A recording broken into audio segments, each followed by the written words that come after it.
En un rincón del mundo donde el tiempo parecía moverse más despacio, había un pueblo pequeño y humilde llamado Santa Clara, rodeado de campos de trigo que ondulaban como olas doradas bajo el sol y un río cristalino que cantaba su propia melodía al pasar entre las rocas.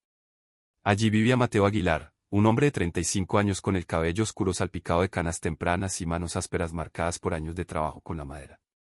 Mateo no era un hombre de muchas palabras, pero sus ojos castaños desprendían una bondad que no necesitaba explicarse. A su lado estaba Lucas, su hijo de 7 años, un niño delgado con el pelo revuelto como un nido de pájaros y unos ojos grandes y brillantes que parecían capturar la luz del amanecer. Desde que Ana, la madre de Lucas, partió al cielo tras una fiebre que se la llevó cuando el pequeño apenas tenía 1 año, Mateo y Lucas se convirtieron en un equipo inseparable, dos corazones latiendo al unísono en un mundo que a veces parecía demasiado grande para ellos. La vida en Santa Clara era sencilla, casi monótona para algunos, pero para Mateo y Lucas estaba llena de pequeños tesoros. Cada mañana, antes de que el gallo del vecino soltara su canto ronco, Mateo se levantaba de su cama de madera, cuyos resortes crujían como un lamento antiguo, y caminaba descalzo por el suelo frío de la casa hasta la habitación de Lucas. La puerta chirriaba al abrirse, pero el sonido nunca despertaba al niño, que dormía profundamente con una pierna fuera de la sábana y un osito de trapo abrazado contra el pecho. Mateo se acercaba, se sentaba en el borde de la cama y, con una voz suave como el roce de las hojas en el viento, susurraba. «Vamos, mi tesoro, el día nos está esperando con los brazos abiertos». Lucas abría los ojos poco a poco, parpadeando contra la penumbra, y al ver el rostro de su papá, esa barba desaliñada, esa sonrisa que era solo para él, dejaba escapar un bostezo que terminaba en una risita traviesa. «¿Ya es hora del sol, papá?», preguntaba, frotándose las pestañas con el dorso de la mano. «Siempre es hora del sol contigo cerca», respondía Mateo, revolviéndole el pelo con cariño. Juntos salían al porche de la casa, una estructura sencilla de madera que Mateo había construido con troncos que él mismo cortó del bosque cercano. Se envolvían en una manta vieja de lana, tejida por la abuela de Mateo años atrás, que olía a hogar y a recuerdos felices. El porche miraba hacia el este, donde el horizonte se alzaba como una promesa, y allí se sentaban en un banco que Mateo había tallado cuando Lucas era bebé, con un corazón grabado en el respaldo como un secreto entre ellos. El amanecer era su ritual sagrado. Veían cómo el cielo pasaba del gris al rosa, luego al naranja y finalmente al dorado, mientras el sol emergía como un gigante gentil que despertaba al mundo. «¿Sabes, papá?», dijo Lucas una de esas mañanas, acurrucándose contra el pecho de Mateo hasta que su calor lo envolvía como un capullo. «Creo que el sol sale solo para nosotros. Es como si supiera que lo necesitamos para no estar tristes ni sentirnos solos». Mateo lo abrazó con más fuerza, sintiendo el latido pequeño pero firme del corazón de su hijo contra el suyo, y respondió con una voz profunda que temblaba de emoción. «Tienes razón, mi campeón. Pero, ¿sabes qué? Tú eres mi sol, Lucas. Contigo, no hay noche que me asuste ni día que no valga la pena vivir». El día a día de Mateo y Lucas estaba tejido con hilos de rutina y amor. Mateo era carpintero, un oficio que heredó de su padre y que perfeccionó con los años hasta convertirlo en arte. Su taller, una cabaña al fondo de la casa, era un santuario de madera y herramientas. Las paredes estaban cubiertas de estantes desordenados con martillos, sierras y clavos, y el aire siempre llevaba el aroma dulce del serrín recién cortado. Allí pasaba horas tallando mesas, sillas y camas para los vecinos del pueblo, pero también dedicaba tiempo a crear juguetes para Lucas, un caballito de madera con crines de cuerda, un barquito que flotaba en el río, una estrella con el nombre Lucas, grabado en letras torcidas pero hechas con amor.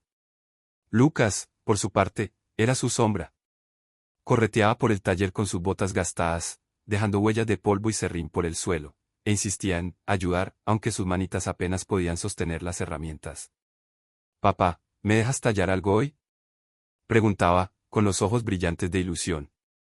Mateo le pasaba un trozo de madera suave y un cuchillo sin filo, diciendo: «Claro, pequeño artista. Haz lo que quieras, pero cuidado con los dedos, que son míos también». Lucas se sentaba en un taburete, con la lengua asomando por la comisura de la boca por la concentración, y tallaba figuras desiguales, un perro con 3 patas, un pájaro sin alas, un corazón lleno de rasguños. Cuando terminaba, corría hacia Mateo con su creación en alto. «Mira, papá. Esto es para ti, para que siempre te acuerdes de mí aunque esté lejos jugando». Mateo dejaba lo que estaba haciendo, un clavo a medio martillar, una tabla a medio lijar, y tomaba el regalo con una reverencia exagerada, como si fuera una corona de oro. «Es perfecto, Lucas», decía, colocándolo en un estante especial que había construido solo para las obras de su hijo. Eres el mejor artista del mundo, y estos tesoros valen más que todo el dinero del pueblo. Las tardes eran para las aventuras al aire libre. Después de un almuerzo sencillo, pan casero que Mateo amasaba con paciencia, queso fresco que compraban a doña Rosa, la vecina, y una manzana que compartían en mitades perfectas, salían a explorar los alrededores de Santa Clara. A veces caminaban por los campos, donde Lucas corría entre el trigo, persiguiendo mariposas o saltamontes, mientras Mateo lo seguía con pasos lentos pero firmes, riendo ante las piruetas de su hijo. Otras veces iban al río, su lugar favorito. El agua era tan clara que podían ver los guijarros del fondo y los pececitos plateados que nadaban en zigzag. Lucas se quitaba las botas y metía los pies, gritando de alegría cuando el frío le subía por las piernas. «Ven, papá, está fresquito», lo llamaba, salpicando con las manos. Mateo se arremangaba los pantalones y se unía a él, fingiendo tropezar para hacer reír a Lucas. Luego se sentaban en la orilla, lanzando piedritas para verlas saltar sobre el agua. Una tarde, mientras el sol comenzaba a teñirse de rojo, Lucas vio una flor silvestre creciendo entre las rocas, sus pétalos amarillos brillando como un farolito contra el gris. «Mira, papá», exclamó, señalándola con el dedo. «Es como nosotros, fuerte y bonita aunque esté sola en un lugar tan duro». Mateo se acercó, se arrodilló con cuidado y arrancó la flor, asegurándose de no lastimar su raíz. «Entonces es tuya, mi pequeño valiente», dijo, colocándola detrás de la oreja de Lucas con una sonrisa que arrugaba sus ojos. «Porque tú haces que todo sea bonito, incluso los días más difíciles». Lucas soltó una carcajada cristalina y se lanzó a sus brazos, sus manos pequeñas apenas alcanzando a rodear la cintura ancha de su padre. «Te quiero hasta las estrellas y más allá, papá», gritó, su voz resonando en el aire fresco del atardecer. «Y yo te quiero hasta el infinito y de regreso, mi vida», respondió Mateo, levantándolo en el aire y girando con él mientras el río aplaudía con su murmullo y el sol se despedía con un guiño dorado. El tiempo pasó como pasan las estaciones, lento al principio, luego demasiado rápido. Cuando Lucas cumplió 9 años, empezó a notar cosas que antes no veía. Las manos de Mateo, antes firmes como el roble, temblaban un poco al sostener el martillo. Sus hombros, que siempre habían parecido invencibles, se encorvaban ligeramente después de un día largo en el taller. Y a veces, cuando creía que Lucas no lo veía, Mateo se quedaba mirando el horizonte con ojos tristes, como si buscara a Ana entre las nubes. Una noche, mientras cenaban sopa de verduras frente a la chimenea, el crepitar del fuego llenando el silencio, Lucas dejó su cuchara y se acercó a su papá. Tomó su mano, áspera y llena de cicatrices, y la apretó con fuerza. «¿Estás bien, papá?», preguntó, su voz temblando con esa mezcla de inocencia y preocupación que solo un niño puede tener. Mateo lo miró, sorprendido por la sensibilidad de su hijo, y sonrió con los ojos húmedos. «Estoy más que bien, Lucas», respondió, acariciándole la mejilla. «Contigo, siempre estoy bien. Eres mi fuerza, mi razón para levantarme cada día, lo sabías». Lucas asintió con solemnidad, como si entendiera el peso de esas palabras, y desde ese momento se prometió a sí mismo hacer todo lo posible para que su papá nunca se sintiera solo ni perdido. A los 11 años, Lucas empezó a crecer como el trigo en primavera, alto, delgado, con las piernas largas y desgarbadas de quien está dejando atrás la infancia. Pero su corazón seguía siendo el mismo, y su amor por Mateo solo se hacía más grande. Ese año, el invierno llegó con furia a Santa Clara. El viento aullaba por las noches, colándose por las rendijas de la casa, y la nieve cubría los campos como una sábana blanca. Una mañana, Mateo despertó con fiebre, su frente caliente y su respiración pesada. Lucas, asustado pero decidido, corrió a buscar a doña Rosa, la curandera del pueblo, y pasó el día entero a su lado, poniéndole paños fríos en la cabeza y contándole historias para mantenerlo despierto. «No te preocupes, papá», le decía, secándole el sudor con cuidado. «Voy a cuidarte como tú me cuidas siempre». Mateo, débil pero con una chispa de orgullo en los ojos, murmuraba. «Eres mi ángel, Lucas. Mi ángel de madera y sol». Cuando la fiebre pasó, Mateo se recuperó lentamente, pero nunca olvidó cómo su hijo, con apenas 11 años, se convirtió en su roca. A los 12 años, Lucas decidió que era momento de darle a Mateo algo especial, algo que le mostrara cuánto lo amaba y cuánto significaba para él.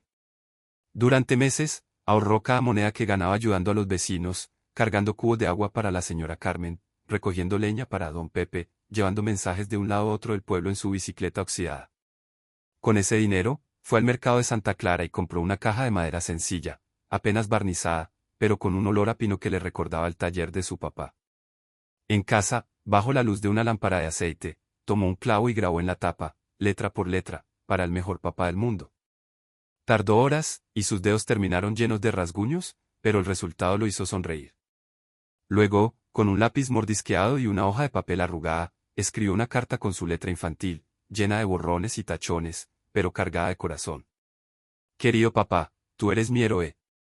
Gracias por darme el mundo entero cada día, por hacerme reír cuando estoy triste, por enseñarme a ser fuerte cuando tengo miedo, y por quererme tanto aunque a veces me porte mal. No importa qué pase, siempre voy a estar contigo, como tú estás conmigo. Te amo siempre, hasta que las estrellas se apaguen y más allá. Tu hijo, Lucas. La noche de su cumpleaños, Lucas esperó a que Mateo terminara de lavar los platos en el fregadero de piedra. El aire olía a jabón y a la sopa de calabaza que habían compartido, y la casa estaba en silencio salvo por el crujir de la madera bajo sus pies. Papá, ven al porche, dijo Lucas, nervioso, sosteniendo la caja detrás de la espalda. Tengo algo para ti. Mateo se secó las manos con un trapo viejo y lo siguió, intrigado por el brillo en los ojos de su hijo. Cuando Lucas le entregó la caja, Mateo la tomó con cuidado, como si supiera que dentro había algo sagrado. Al abrirla y leer la carta, sus manos temblaron, y sus ojos se llenaron de lágrimas que cayeron como gotas de lluvia sobre el papel. Por un momento, no pudo hablar. Solo abrazó a Lucas con una fuerza que parecía detener el tiempo, su respiración entrecortada contra el hombro de su hijo. No hay nada en este mundo que valga más que tú, susurró finalmente, su voz quebrada por la emoción. Eres mi orgullo, mi vida, mi todo, Lucas. Lucas se acurrucó contra él, sintiendo el latido del corazón de su papá, y respondió. Y tú eres mi mundo, papá. Siempre lo serás. Bajo el cielo estrellado de Santa Clara, con el río cantando a lo lejos y el viento susurrando entre los árboles, sintieron que el universo entero era testigo de su amor. Los años siguieron su curso, como el río que nunca dejaba de fluir. Lucas creció hasta convertirse en un joven alto y fuerte, con los mismos ojos bondadosos de su padre y una sonrisa que iluminaba las mañanas. A los 18 años, empezó a trabajar en el taller junto a Mateo, aprendiendo los secretos de la madera con la misma paciencia que su papá le había enseñado. Juntos tallaban muebles que los vecinos admiraban, pero también hacían juguetes para los niños del pueblo, regalándolos con una nota que decía, de Mateo y Lucas, con amor. Cuando Mateo cumplió 50, sus manos ya no eran tan firmes, y el cansancio se asentaba en sus huesos como el polvo en los estantes. Lucas tomó el mando del taller, pero nunca dejó de pedirle consejos a su papá, sentándose a su lado para escuchar sus historias mientras lijaban una tabla o clavaban un clavo. A medida que Mateo envejecía, Lucas asumió el ritual del amanecer. Cada mañana, era él quien despertaba a su papá con un «Vamos, papá, el día nos está esperando». Lo ayudaba a levantarse, le ponía una manta nueva sobre los hombros, una que Lucas había comprado con su primer sueldo grande, y lo guiaba al porche. Allí se sentaban, como siempre, mirando el sol salir. A veces hablaban, otras veces, solo compartían el silencio, pero siempre estaban juntos. Una primavera, cuando Mateo tenía 70 años y su cabello era blanco como la nieve, tomó la mano de Lucas, ahora un hombre de 35 años con las manos marcadas por el trabajo y el corazón lleno de recuerdos. Estaban en el porche, el mismo banco con el corazón grabado sosteniéndolos como siempre. Has sido mi sol toda mi vida, hijo, dijo Mateo, su voz frágil pero firme. Gracias por iluminarme cada día, por darme más de lo que nunca soñé. Lucas sonrió, con lágrimas en los ojos, y apretó la mano de su papá. Y tú has sido mi estrella, papá. Siempre guiándome, siempre conmigo, incluso en las noches más oscuras. Mateo cerró los ojos, una sonrisa tranquila en su rostro, y murmuró. Entonces estamos completos, mi tesoro. Días después, Mateo partió al cielo, reuniéndose con Ana bajo un amanecer que Lucas juró fue el más brillante que había visto jamás. Pero su amor no terminó. Lucas siguió yendo al porche cada mañana, con la manta vieja y la caja de madera al lado, mirando el sol y susurrando. Te quiero hasta las estrellas, papá. Y en cada rayo de luz, en cada susurro del río, sentía que Mateo respondía. Y yo te quiero hasta el infinito, mi vida. Y así, entre amaneceres compartidos, juguetes de madera, flores silvestres, cartas guardadas y un taller lleno de recuerdos, Mateo y Lucas construyeron un amor eterno, uno que no necesitaba riquezas ni grandes palabras, solo la certeza de que, sin importar el tiempo o la distancia, siempre serían el refugio del otro.